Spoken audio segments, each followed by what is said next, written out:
aho kuvuga ngo tuzoza tugenda tuje iw'abandi, abandi ari bo bazoza bazi Iwacu, aho ibihugu twapanzemo, ibihugu byaducumbikiye bizoza biza nabyo bireba Iwacu Imulenge aho twavutse. Turi kumwe? Nigeze gukumbura ndi mu mahanga, ndi muri Amerika, ndataha Iwacu. Ubwo hari muri 2018 nakumbuye cyane, kaza numva nabuza amahoro yo kuvuga ngo ngume mbe muri Amerika. Fata indege ndataha Iwacu. Icyari cyankumbuje, numvishe nkwiriye kuba ndi Iwacu kandi ngasura ahantu hatandukanye. Reka sabe abashumba ba Unity of the Church bahaguruke. Abashumba, abakozi b'Imana, aba bagabo bari hano imbere ni abantu Imana ihagurukije muri iki gihe kugira ngo bakore umurimo abandi bantu benshi bataza bakora. Kandi ikintu mukwiriye kumenya, abantu bose ntibaza bahamagarwa kimwe. Imana igira ukundi izihamagara abantu, sibyo? Abo Imana yahamagaye mu buryo bwabo ntimukaza mubyibazaho cyangwa ngo muvuge ngo gutya cyangwa gute.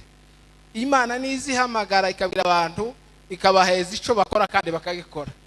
Mu by'Imana yabahagurukije muri iki gihe turabishigikiye, turabishima, turanabakunda, turanabashigikira. Imana ibahereza umugisha, ni mwakomera amashi menshi.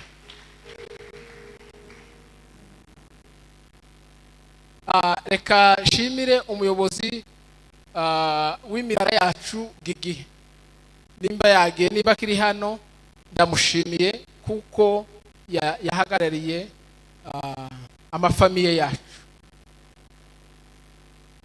Ndashimira umuyobozi w'aka karere watwakiriye Chairman, reka musaba haguruke mumukomera amashi menshi. Chairman, turagushimiye kuko waje kubana natwe kugira ngo twifatikanye. Nibza agaciro kenshi cyane, turabishima. Ndashimira iyi ministry ya Voice. Bandi bakoze indirimbo Voice yaririmbye. Impaguruke muve hasi. Izi ndirimbo nizo uburyo muririmba iz'Imana, izi nazo muzozihereza umwanya, muzakomeze muziririmbe. Kuvuga Iwacu, gutaka Iwacu kuntu ari heza, ni bimwe bikwiriye kutugira, kuko mbere yuko tuzoja mu ijuru dufite adresse ya hano ku isi, kandi adresse yacu ni Iwacu. Ni ukuhavuga, tukaharirimba, tukahavuga mu magambo, tukahavuga mu mbyino, mu nanga n'ibindi, tuhasingiza, tuhavuga neza kuko niho Imana yaduhaye. Mwaririmbye neza kandi muzobikomeze. Mwakomera amashi bicara. Hari umugabo Imana yahaye umutwaro n'impano zitandukanye, watugejejeho uburyo basaza bavuzaga inanga n'ibirondo. Ibi bintu timwabonye ko ari byiza, reka tumusabe ave hasi. Ibi bintu uzotraining abana batoye bakiri bato, nihagira ico bisaba mu bijanye n'ubushobozi uzambwire, ariko training abana bakiri bato babimenye, bazabisigarana, kuko ni ibintu byiza. Ni mukomera amashicara. Timu y'aba cameramen ndabashimiye kuba mwaje kugira ngo tubane. Mwese abaje, umuntu wese, abatoya n'abakuru, mwaje benshi, abaje mwese umwanya wanyu tuyahaje. Uyu wari umwanya wo gushima, ndabashimiye mwese. Umwanya ukurikiyeho ngiye kubibwira nimara nijire mu ijambo ry'uyu munsi. Amazina yaje nitwa Semahoro kimenyerwa. Imana yampaye irindi zina mu mezi 3 ashize. Imana impa izina ryo kwitwa Muhashe na Nyihashe. Ndabishimira Imana cyane.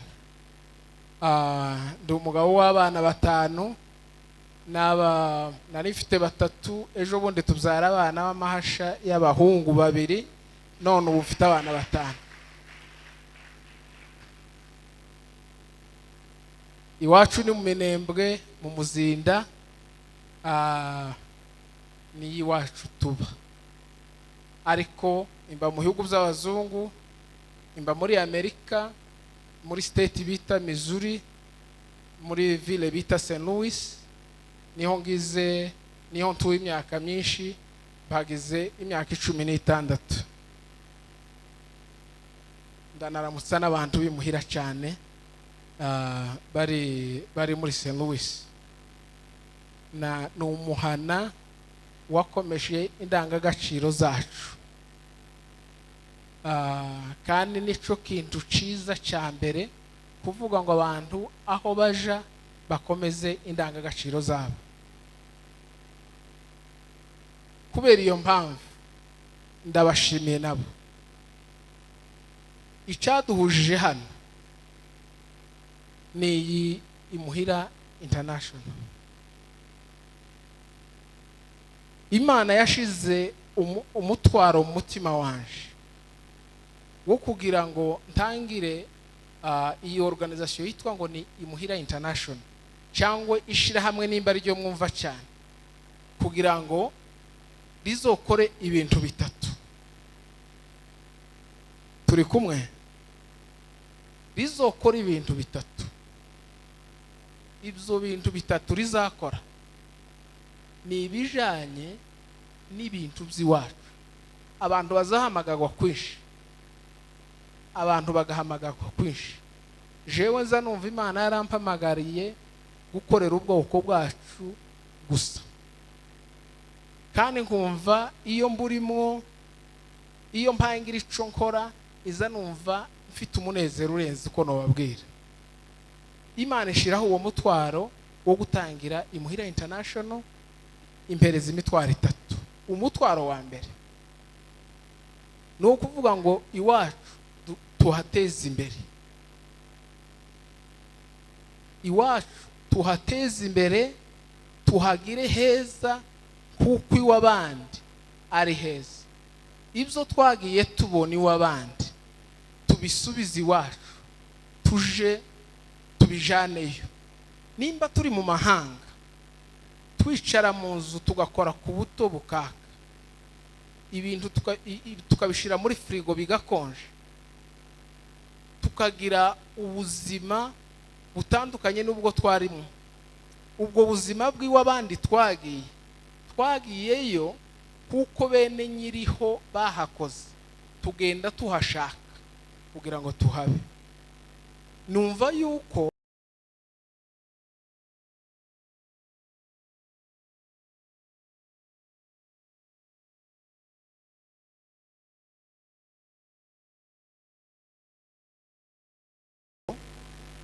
natwe ivukire z'iwacu dukwiriye gukora iwacu, ubuzima bwaho tukabuhindura. Aho kuvuga ngo tuzoza tugenda tuje iwabandi, abandi ari bo bazoza bazi iwacu. Aho ibihugu twapanzemo, ibihugu byaducumbikiye, bizoza biza nabyo bireba iwacu Imulenge aho twavutse. Turi kumwe? Nigeze gukumbura ndi mu mahanga, ndi muri Amerika, ndataha iwacu. Ubwo hari muri 2018 nakumbuye cyane, kaza numva nabuza amahoro yo kuvuga ngo ngume mbe muri Amerika. mfata indege ndataha Iwacu. Icari cyankumbuje numvishe nkwiriye kuba ndi Iwacu kandi ngasura ahantu hatandukanye. Ahantu nasuye ngeze Iwacu numvishe nkumbuye kugera ku ruzi rw'Iwacu aho twegeza tuvoma tukiri abana. Bamwe abantu b'Iwacu bari hano barahazi, kababona mukubu hariya inyuma. Tugira uruzi tweza tuvomaho ngo ni Muyobe. Kwivomo niho tweza tuvoma tukiri abana. Numva ndahakumbuye. Numva nkumbuye ahantu twegeza turagirira. Aho hantu hitwaga za Nyarurango no mu ndego z'Iwacu. Ndagenda ndahagera. Numva umutima wanje uratuje. Numva merewe neza.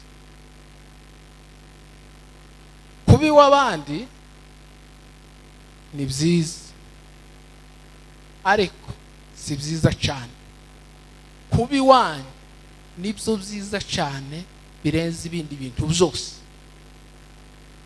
Maze kugerayo ngeze mu mazu, suye abantu, suye imisozi y'Iwacu, ndebye aho twaragiriraga, twakoreraga ibintu byose tukiri abana. Numva umutima wanje uguwe neza. Nibwo natekereje ibyo kugira icyo nkora. Ndebye mpasanga Iwacu zanzuza amazi n'ibiti n'umuyaga biracari byiza uko twabisize. Hanzamwe igitekerezo cyo kuvuga ngo turebe uburyo aya mazi y'Iwacu, izi nzuzi z'Iwacu, aya masararo y'Iwacu, tworebe ukuntu tuyakora. Amazi tukayakuramo, aya mazi tukayatransformingamo umuriro. Dukora iyo ese, turapima. Dupimye birakunda. Tukuramo amazi, tuyagiramo umuriro, birakunda. Ubu mu ntego yacu ya mbere, icifuzo kandi dusaba kugira ngo muzodusengere, nuko Minembwe ikwiriye kuzakamo umuriro wa electricité yose. Bitinde, bitebuke, byihute bitinde, icico kizoba Imana ikidutijije ubu buzima. Minembwe nirangira saho tuzorangiriza. Tuzoja za Bijombo n'ahandi hazaba hari ubwoko bwacu, kugira ngo Iwacu tuhagire naho heza. Iwacu tuhahe agaciro. Tituzoshakira agaciro mu bandi bantu cyangwa iw'abandi. Agaciro tuzokiha twenyine, twikoreye, dukoreye Iwacu. Iyo niyo po ya mbere. Po ya kabiri, cyangwa se intego ya kabiri, niyo gukomeza indangagaciro zacu dutangiriye ku mvugo. Turuzi Kinyamurenge ni imvugo y'agaciro gakomeye. Ababyeyi b'iwacu ntabwo bagiye ngo bicare baje mu nama cyangwa baje ku gatorero ngo bakore inama ngo bavuge ngo tugire imvugo yitwa Kinyamurenge. Abasaza bakuru ibyo byarabaye. Ababyeyi bacu bakuru batubajirije ntabwo bagiye ngo bicare bakore inama bavuge ngo tugire imvugo, tubeho twitwa tugire imvugo yitwa Kinyamurenge. Ni ukuvuga ngo Imana niyo yaduhaye iyi mvugo. Iyi si itararema ibi bintu byose, twari mu mugambi wayo yuko izo turema turi Abanyamurenge, tukagira ahantu tuba, tukagira imvugo yacu, tukagira ibituranga, tukagira ukwacu tumeze gutandukanye n'uko abandi, uko iyo yonyine ikeneye, ariko kuko yatugize kandi kwiza cyane. Reka mbabwire bimwe mu byiza by'ubwoko bwacu. Abanyamurenge Imana yaduhaye favor sinzi ukuntu nyita mu Kinyamurenge, amahirwe arenza y'abandi. Ni ukuvuga ngo Abanyamurenge Imana yabahaye ubwenge. Tuzi abana bavuye ruguru cyangwa bavuye no bakaja muri Afrika, bakaja muri Amerika. abanyamurenge Imana yabahaye ubwenge karemano, aho bageze hose baza biadapta, baza bamenyera ahantu bageze. Ibyo mvuze ni ukuri cyangwa ndabeshe? Ni ukuvuga ngo baza biadapta. Abana bavuye no muri Afrika baza aho tugeze hose. Abana bacu ntimuzamubona kuko baba bambere mu masomo,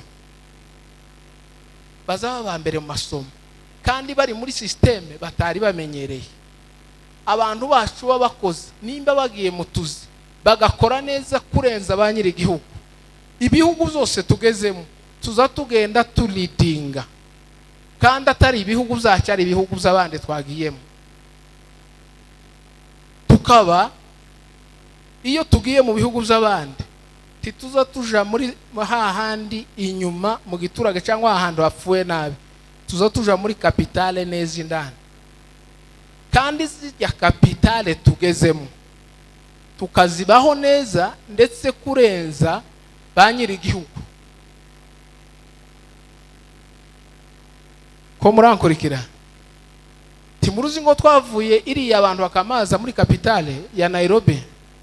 Ibihugu byose turimo, ibyinshi turi muri za kapitale, ibike nibyo wasanga tutari muri kapitale, kandi Imana ikahadutungira. Imana yamara ikahaduhera umugisha, ikaduhereza favor. Batopfa kuvuga, ariko ni byiza kuko abashumba, aba chairman, abantu bose bahagarariye inzego zacu, ndabasaba kugira ngo duhagurukire umuco wacu ureke gucika. Ibintu byacu byose by'agaciro, ibintu byacu tubihereza agaciro kuko ni twebwe ba nyirabyo dukwiriye kubihereza agaciro. Turi kumwe? Ibintu byacu byose tubihereza agaciro, nta bandi bazakagiha ukuye twebwe. Kaba mbasaba ngo abari hano n'abatahari mureke tuba representative b'umuco wacu. Akanyuma nifuza nimba bishoboka ni igitekerezo kugira ngo turebe ukuntu umuco wacu ukomera. Abachairman bose batowe muri za mitiwalite zacu ziri hatandukanye, dutangiriye ku Iwacu muri Amerika muri Semahoro. Condition yo kuvuga ngo umuntu azaza aja kuyobora ni igitekerezo. Abayobozi bacu dukwiriye kuzoza tugira condition yo kuvuga ngo ese uyu havuga ngo aratuyobora, abana biwe bavuga ikinyamurenge, afite umuco w'abanyamurenge. Nimba afite abana batavuga ikinyamurenge, iyo condition ikamutupa. Nimba nta contribution cyangwa se nta mbaraga ashiramo kugira ngo abana bamenye amateka yiwe, izo condition ukumvuze muri Mahoro iriya, mvuze na hano abachairman bose n'abashumba n'abandi inzego zacu zose, twese tugira imbaraga zo kugira ngo dushire imbaraga kugira ngo umuco wacu tugacike tugashira, kuko nushira tuzoba twibagiranye kandi turiho. Ibi bintu byose mubona, aya mazu y'amataje ifaranga, ibintu byose bigurwa ifaranga, biriya ni ibintu biri cheap, ni ibintu bihendutse. Turuza aya mahitaje, amazu n'ibiki n'imodoka, ibi bintu byose birahendutse, biraciriritse, ni ibintu bito, ni ibintu bito, mwumve ngo bito. N'ubutunzi donc n'abafite ifaranga nishi, ibyo ni ibintu bito. Ikintu gifite imbaraga, ikintu gihenze kurenza ibindi, ni ikintu ukibuze utokibona handi. Umuco wacu w'abanyamurenge tuwutaye, nta handi hantu twawukura, nta soko twoja kuwushakamo, nta handi hantu tuzi twawubona, nta handi hantu twoja kwirefera. Ni ukuvuga ngo umuco wacu ufite agaciro karenze ifaranga, karenze amamiliyoni menshi, karenze amaetaje menshi, karenze ibintu byinshi twotunga, kuko ni ikintu tukibuze nta handi twogikura. kandi abo gikora kugira ngo bagikomeze nitwe nabo bikagira impact ikomeye y'amageneration n'amageneration nitwe. Shimira Imana cyane, shimira Imana, shimira n'ababyeyi bacu ibyo bagiye bakora. Ababyeyi bacu bashizeho system, cyane cyane abamenye Imana bashizeho system yadukamiye izi generation zose. Saba iki kintu kubashumba n'abayumbe bakunze kwigisha imbere y'abantu n'izi za ministeri, mwese ndabasaba iki kintu. Ndabasaba kugira ngo abashumba nimuzoza mwigisha congregations zanyu, amakanisa yanyu, muzoza mubwira abo muyoboye, abo muhamwigisha, mubabwire Imana y'Imulenge, Imana y'Iwacu.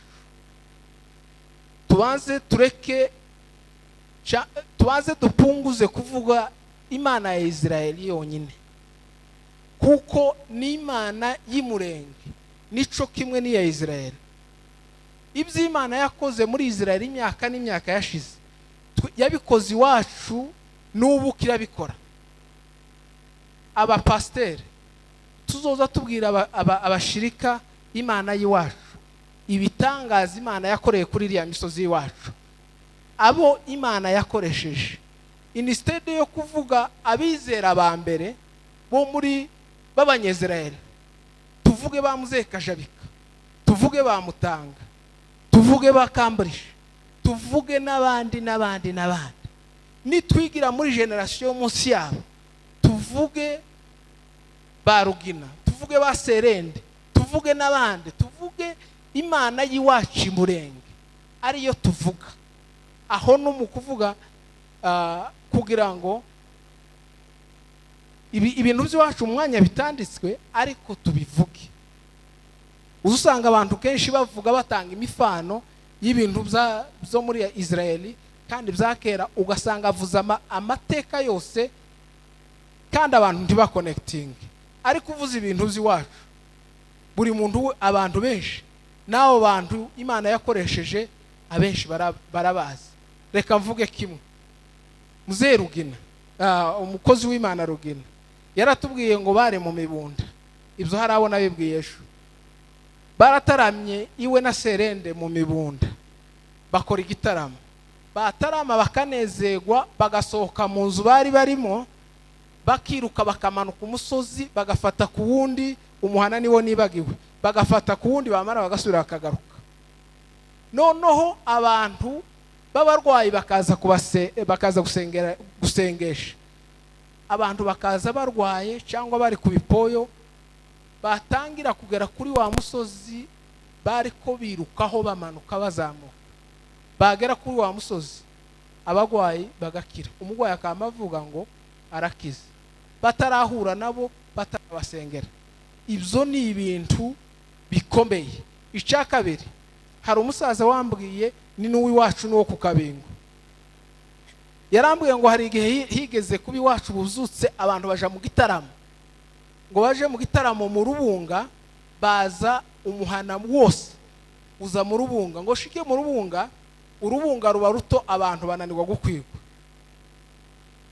Ngo bananirwa gukwigwa, barasenga, rwa rubunga rurapanuka, ruraguka. Rwa rubunga ruraguka, ba bantu bose binjira mu rubunga, barakwigwa, barasenga, baratarama, barakwigwa, barasenga. Igitaramo ngo kirangire, rwa rubunga rurongera rurisubirana, rungana uko rwari rungana mbere. Ibyo ni ibitangaza byagiye biba Iwacu, n'ababibayemo barabibona, bariho bari live. Ibyo ni bimwe mu bitangaza twogenda tuvuga by'Iwacu. Aho ni mu bijanye n'iyobokamana, bagiye kuvuga hejuru y'abantu bagize ibikomeye, bakoze ibikomeye mu gihugu. Turabafite Imana yakoresheje mu kurengera ababyeyi bacu, barimo ba Mushishi, barimo ba Muzehe, barimo ba Muzehe Muhindanyi, bariho bamuze Muganwa, harimo bamuze Icunguti n'abandi. Nimba mufite ico ngisho mukeneye kuvuga kubagiza ibyo bakora, mutanga izo ngero z'ababyeyi bacu ba mbere b'ibyo bakoze, n'abashefu n'ibindi liste ni ndende. Ibyo bihesha agaciro ibyo ababyeyi bacu ba mbere bakoze, kugira ngo izo generation uko zige abantu bazimenye. Ico kumva ni ikintu kizima abantu bakwiriye kugira. Kumva ico ni ikintu abantu, abashumba n'amakorari n'abayumbi. Iyi ni message yanyu. Abakristo nimuzoza mwumva pasiteri yigishije 2 3 mu ikanisa atavuze Imana y'Imulenge, nimusohoka muzoza mubaza tese byagenze gute, tubwire iby'Imana yakoreye Iwacu, kugira ngo tukomeze twibukanye ifura, abakoze ibintu by'utware by'ufura. Ibyo byose ni ibintu dukwiriye kwibukanya, kugira ngo tugume tuvuge ibyiza by'Iwacu, tuvuge ukuntu Iwacu ari heza, ababyeyi bacu ibyo bakoze by'indashikirwa tubivuge, tubihe agaciro, tubihereze agaciro gakomeye. Amen. Mu kugera ku musozo, ndabashimiye mwebwe mwese, mbamenyesha yuko uyu muco urakomeje, kandi twese dukwiriye gufatikanya mu buryo bwose tukakomeza umuco wacu. Abana ubu nyine twashizeho porogaramu yo kugira ngo bawumenye. Ubu hari amarushanwa ahari dukeneye kugira ngo mwese muzitabire.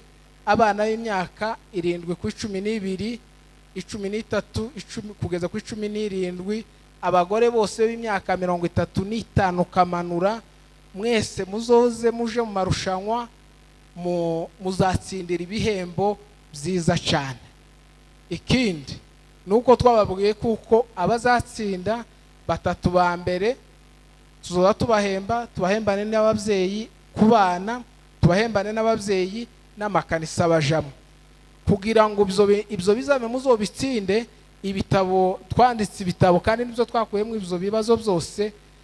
Ibyo bitabo biri hari inyuma, ababikeneye baze kureba iriya protokole iri hari inyuma. Turabashimiye kuko mwitavye, kandi turabakunda. Mureke dukomeze ku muco wacu ntugacike. Imana ibahereze umugisha.